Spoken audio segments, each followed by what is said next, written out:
नमस्ते, मैं हूं संजय दीक्षित और आप देख रहे हैं दी जयपुर डायलॉग्स। हमारी चैनल को सब्सक्राइब करके बेल आइकन दबाएं, वीडियो लाइक करें, शेयर करें और जो क्यूआर दिया हुआ है वो हमारे राष्ट्रीय Mahakumbh DFI Jaipur dialogue summit 2023 के लिए है। उस पर स्कैन करके हमें आप आर्थिक सहायता कर सकते हैं। हमारे मिस्टर टर्डो ने अपनी नाक पूरी तरह से भारत के सामने रगड़ दी है। और रगड़ी भी कैसे? बहुत दिनों तक तो कहते रहे कि नहीं भाई, ये देखिए हम जो है वो भारत के सामने नहीं झुकेंगे, हम भारत से बात कर रहे हैं, हम अपने 41 डिप्लोमेट्स, हमारे राजनयिक हम वापस नहीं बुलाएंगे, हम भारत से बात कर रहे हैं। अरे भाई, बात क्या करना, तुमको साफ साफ जब कह दिया था कि अगर 10 अक्टूबर तक वापस नहीं बुलाओगे तो उनकी जो डिप्लोमेटिक इम्यूनिटी है वो विड्रॉ कर ली जाएगी, उसके बाद वो पर्सोना नॉन ग्राटा हो जाएंगे। भारत के जो भी सामान्य नियम कानून हैं उनसे वो गवर्न होंगे। तब तुम्हें समझ में नहीं आया, फिर आप टेस्ट करते रहे भारत को कि भाई करेंगे नहीं करेंगे। कुछ को तो भेज दिया सिंगापुर, कुछ को भेज दिया मलेशिया, बाकी को नहीं भेजा। लेकिन अभी भी साहब जो है रस्सी जल गई पर ऐंठ नहीं गई। जी हाँ, इनसे पूछा जा रहा है कि भाई आप जो है उनको वापस बुला रही हैं, लेकिन जो आपका जो इशू था, जिस बात पर झगड़ा हुआ, उसके लिए आपने क्या कोई किसी तरह का सबूत दिया, कोई एविडेंस दी?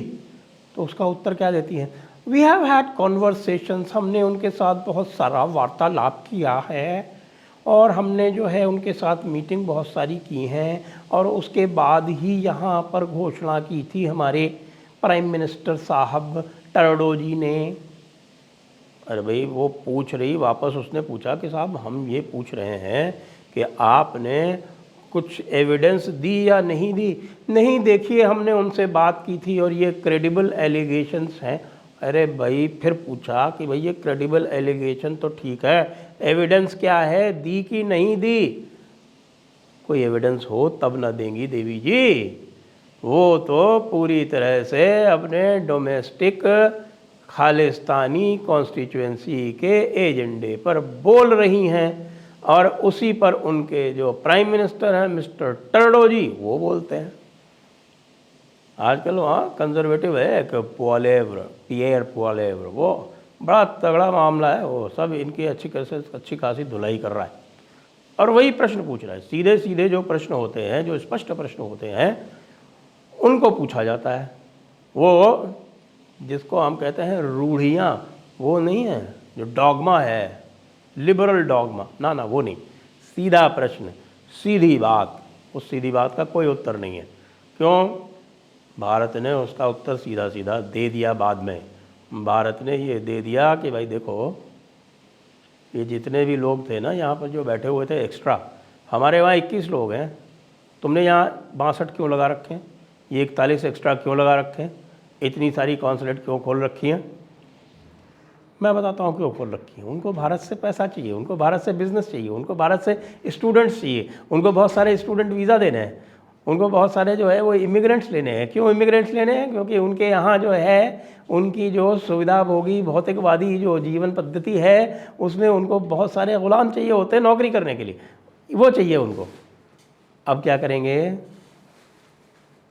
अब जो भारतीय वहाँ जाते हैं ना स्टूडेंट्स, वो $10 बिलियन सालाना का उनकी इकोनॉमी में डायरेक्ट कंट्रीब्यूशन करते हैं। जो इनडायरेक्ट होता है वो अलग से। तो अब इतना तो हिट लो भाई, तुम्हारी जो भी इकोनॉमी है उसका और कुछ नहीं तो 1-2% तो हिट होगा ना। 1-2% से बहुत कुछ हो जाता है आजकल। $10 बिलियन बहुत होता है कनाडा जैसी इकोनॉमी के लिए। अब आप ये देखें कि इसको बोलते हैं थूक कर चाटना। थूक कर चाटना क्यों? सबसे पहले आपने जो है वो आरंभ किया, कहाँ से आरंभ किया? खालिस्तानी, हमारे निज्जर को मार दिया, हमारा एक्टिविस्ट, हमारा प्रीस्ट, हमारा लीडर। टेररिस्ट नहीं, जी हाँ, हमास वाले टेररिस्ट हैं। फ़िलिस्तीनी जब झंडा निकाल कर चलते हैं तो उनको गिरफ्तार कर लिया जाता है एंटी टेरर लॉ में। लेकिन खालिस्तानी ऑर्गेनाइजेशन जो भारत में चिन्हित हैं, भारत ने उनको प्रतिबंधित कर रखा है एज टेररिस्ट ऑर्गेनाइजेशन, वो कुछ भी करें, वो धमकी देते हैं, वो असैसिनेशन के पोस्टर लगाते हैं, उनके खिलाफ कुछ नहीं होता। हमास के समर्थन में आप निकालेंगे पोस्टर तो आपको पकड़ लिया जाएगा, जेल भेज दिया जाएगा कनाडा में। लेकिन खालिस्तान के समर्थन में आप कुछ भी करते रहें, लोगों को जान से मारने की धमकी भी देते रहें, कुछ नहीं होगा। ऊपर से तुर्रा ये कि जो कोई भी चाहे वो ये कह सकता है कि साहब उसके यहाँ उसके ऊपर अत्याचार हो रहा है और उसके ऊपर अत्याचार के कारण उसको शरण दी जाए, वहाँ पर असाइलम दिया जाए और उसको तुरंत स्वीकार कर लिया जाएगा। पूरा का पूरा एक एजेंडा चल रहा है और वो एजेंडा जिसको हम लिबरल एजेंडा कहते हैं। आखिरकार ये लिबरल एजेंडा क्या है? यह लिबरल एजेंडा वो है जिसमें कुछ सिलेक्ट लोग हैं, वो अपने हाथ में पूरे विश्व की सत्ता केंद्रित रखने के लिए इस प्रकार के उपाय कर रहे हैं कि राष्ट्रों की अस्मिता समाप्त हो जाए, राष्ट्रों के बीच की सीमाएं समाप्त हो जाएं, परिवार की जो पहचान है वो समाप्त हो जाए और उसके बाद फिर उनके पास जो पैसा है उस पैसे की ताकत से वो पूरे विश्व के ऊपर राज्य कर सकें। भाई ये तो ना होने वाला। लेकिन उसमें जो है वो इस्लामिस्ट को अपना साथी मानते हैं, क्योंकि इस्लामिस्ट भी जो है वो ओपन बॉर्डर चाहते हैं। क्यों? क्योंकि उनको यूरोप के ऊपर कब्जा करना है, उनको कनाडा के ऊपर भी कब्जा करना है, नॉर्थ अमेरिका के ऊपर भी कब्जा करना है। ये इनकी समझ में नहीं आता। ये जो है वो केवल जो अच्छे वेल रनिंग जो देश हैं उनके पीछे पड़े रहते हैं। अब क्या होगा? टर्डो ने बहुत समय तक ट्राई किया। टर्डो ने सबसे पहले क्या किया था? इस टर्ड ने सबसे पहले भारत के एक राजनयिक को निकाला था, भारत ने उसके बराबर उसका एक राजनयिक वापस यहाँ से भेज दिया। उसके बाद भारत ने वीज़ा देने बंद कर दिए कनाडा से, अभी भी बंद, सस्पेंडेड। क्यों? क्या हमें सुरक्षा की अनुभूति ही नहीं है, हम तो असुरक्षित महसूस कर रहे हैं, इसलिए हम नहीं देंगे। अब उसके कारण जो भी वहाँ पर भारतीय मूल के लोग हैं या जो भारत से व्यापार करना चाहते हैं, जो भारत के साथ फ्री ट्रेड एग्रीमेंट करना चाहते हैं, वो सब के सब टर्डो पर दबाव बना रहे हैं। लेकिन अब टर्डो क्या करे? साथ में भारत ने कहा यहाँ से भी हटाओ, 41 लोग वापस भेज दिए। अब उनको एक प्रकार से चुनौती है कि हमने वीज़ा देना बंद कर रखा है, तुम भी बंद करो ना। लेकिन नहीं, औकात नहीं है बंद करने की। बंद कर देंगे तो इकॉनमी ठप हो जाएगी, बंद कर देंगे तो लेबर मार्केट ठप हो जाएगी, बंद कर देंगे तो इकॉनमी जो है उसके ऊपर ऐसा प्रतिकूल प्रभाव पड़ेगा कि लोग जो है वो त्राहिमाम करेंगे और कहेंगे टर्डो को कि चलो यहाँ से भागो, क्यूबेक कहेगा कि हम अलग हो रहे हैं, हमें इस तरह के बेवकूफ़ों के साथ नहीं रहना। और भाई क्यूबेक क्यों नहीं अलग हो? अगर खालिस्तान के लिए आप वहाँ बैठ के और लोगों को प्रोत्साहित कर सकते हो कि वो अलग से खालिस्तान ऐसे स्थान पर मांगें जहाँ खालिस्तान की कोई मांग नहीं है लोकली। आपके यहाँ तो क्यूबेक की भारी मांग है, तो आपके यहाँ पर क्यूबेक वाला आंदोलन क्यों ना भड़काया जाए? क्यों ना हम भारतीय जो हैं यहाँ से खड़े होकर फ्री क्यूबेक की नारे लगाएं?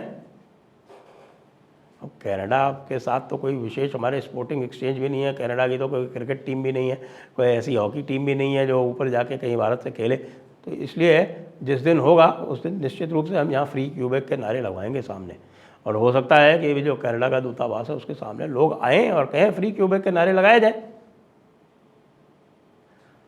टर्डो अपनी सारी कुछ देख के और बार बार तमाशा करके, नौटंकी करके दूसरे देशों के साथ बात करेगा, कहीं क़तर के साथ, कहीं सऊदी अरेबिया के साथ, और बार बार जो है वो rule of law, rule based order इसकी बात करेगा और ख़ुद के यहाँ पूरी तरह से भेदभाव करेगा। और ये सोचकर भी, ये करके भी ये सोचेगा कि भारत, आज का भारत, वो चुप बैठेगा, वो जो शर्तें ये कनाडा वाला जो है पिद्दी ये रखेगा वो मान लेगा भारत। ना ना ना ना भाई, भारत का मामला अब कुछ और ही है, नेक्स्ट लेवल वाला मामला है यहाँ पर। भारत जो है वो अब आजकल रूस और अमेरिका में मध्यस्थता कराता है।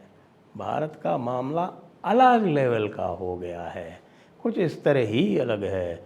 हम अब महाशक्ति बनने की ओर अग्रसर हैं, और ऐसे ही नहीं, महाशक्ति सबसे पहले तो तब बनेंगे ना जब हमारी अर्थव्यवस्था जो है वो सुदृढ़ होगी। तो अर्थव्यवस्था तो सुदृढ़ है और सबसे अधिक सुदृढ़ है, फास्टेस्ट ग्रोइंग है। कुछ दिनों में मिडिल इनकम में भी आ जाएगी। तब आप लोगों को पता चलेगा कि यदि पूरे विश्व को कहीं कोई मार्केट है और फ्री मार्केट है तो वो भारत है। और इतनी बड़ी फ्री मार्केट के लिए भाई मोदी जी को सभी को अपने पैरों पर गिराना आता है, और वही इस समय टर्डो कर रहा है। जय हिंद, जय भारत, वंदे मातरम।